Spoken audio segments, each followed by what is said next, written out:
This time, but just to kind of give an opening statement. Obviously, it has been a long 3 weeks here in the state of Wisconsin, but on November 2nd, people spoke very clearly and very loudly and said that they wanted government to change here in Madison, and that's what we're accomplishing, that first part of that message today. What we're trying to do is get this state back in the right fiscal track, and this starts the process. We all saw the biennial budget that came out by Governor Walker, and in order to give flexibility to locals, local school districts, local municipalities, this is the first piece of the puzzle. This will be passed today in the State Assembly and sent to Governor Walker to be signed into law.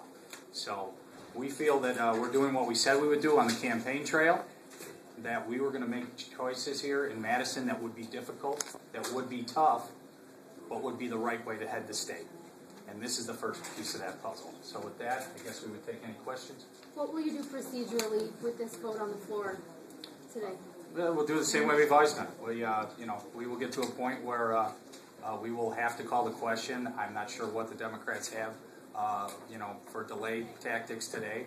But you know what? This bill has been debated extensively, the longest in the history of the State Assembly. 60 hours, 17 hours in committee. This is came over from the Senate. Obviously, they had an easier time of passing it since no Democrat senators would show up to do their job. But you know what? We're here. I think Assembly Democrats have done a great job of trying to keep democracy, because what happened in the Senate absolutely took it to a halt. So I commend Assembly Democrats for at least coming to work and doing their job. And, we'll get to the question here, and we'll pass the bill today. You said that you've done this to get the state back on the right fiscal track, but this is no longer a fiscal bill. It has no fiscal impact. How can you say that? I could say that because... You want to take it around? Maybe, sure. Yeah. I mean, let's be very clear. First of all, the Nonpartisan Fiscal Bureau has put together a memo. Many of the aspects in this bill do not technically reach the level that is a fiscal memo, fiscal bill. And we can clearly see that the impact, we've heard from teachers, we've heard from people all around the state. What we're doing today, asking employees to contribute a small amount toward their health insurance and an amount toward the pension, definitely has an impact on people. What we're doing is following the clear rules that are before us. The Fiscal Bureau and the Ledge Council have easily stated that we are following the rules of the body, so I have no doubt that when we take it up today, it's going to stand any constitutional. Can you explain how this isn't a fiscal bill? Sure. How does this not have an effect on this? Yeah, the effect, you all know that the way a fiscal note is created is based on the impact of the state to have appropriations go up or down. This is a situation where the trust fund is already being paid. Health insurance premiums are already being paid. So now we are going to see that the changes in contributions go from the employer to the employee. That's a policy decision. That is not clearly a fiscal area that meets the technical definition of the bill. That's why the debt refinancing and some of those were not included in the bill, but this clearly meets the test that the Ledge Council and the Fiscal Bureau have set. But Robin, this won't solve the budget shortfall for this year, so you've got to take another vote on that fiscal bill sometime between. Yeah, we're hoping to that the Senate Democrats will show up for work, and if they do, we are hopeful that we could still issue those bonds and do the refinancing on the $165 million. But as the Speaker said, this is step number one, because beginning April 1st, state employees will begin contributing more toward their health insurance and paying half of their pension. So that does have a positive impact on our bottom line. It's only step number one. It doesn't get us all of the way there, but it definitely moves us in the right direction. Did you say you'd take out collective bargaining on the campaign trail? You said you told the people, you warned them that you were going to do these things. Did you say it specifically on the campaign trail? We said on the campaign trail we were going to put this ship, our finances, in order.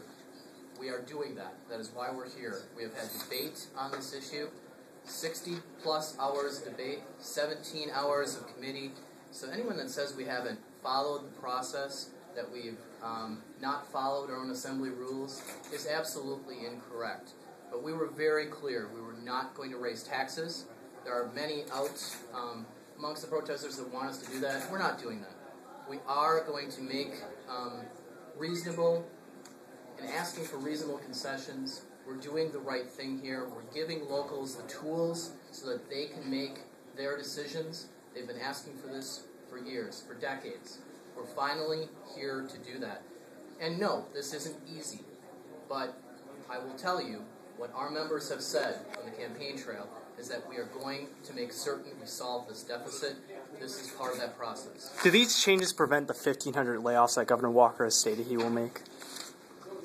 It depends. I think these changes of allowing this bill to pass, I think, and giving the locals those tools could save thousands of layoffs when it comes to school districts and local municipalities. You know, for example, just in my hometown newspaper, the Daily Citizen, the Beaver Dam superintendent of schools said, I want to see this budget repair bill pass because this is what we can have for tools and give us the flexibility to handle the cuts that are coming to education right now.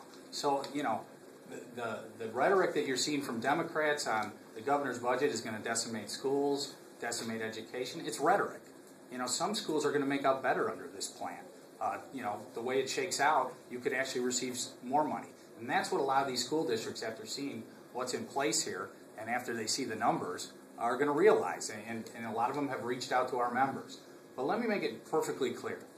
This Capitol has been filled with protesters for 3 weeks. Thousands of people. But it does not represent the 5.5 million people of the state of Wisconsin. And I can tell you, we have received overwhelmingly a lot of calls in support.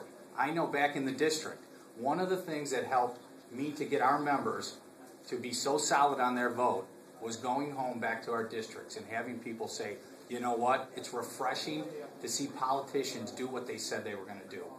And that's what we're doing. And it firmed up the votes for many of our members because you know what, it's a tough vote, but it's the right vote. And that's what we're going to do. People are sick of the status quo. They're sick of politicians campaigning on one thing and doing another in Madison. We're not going to do that. So thanks everybody for coming, and we'll see you on the floor. Thanks.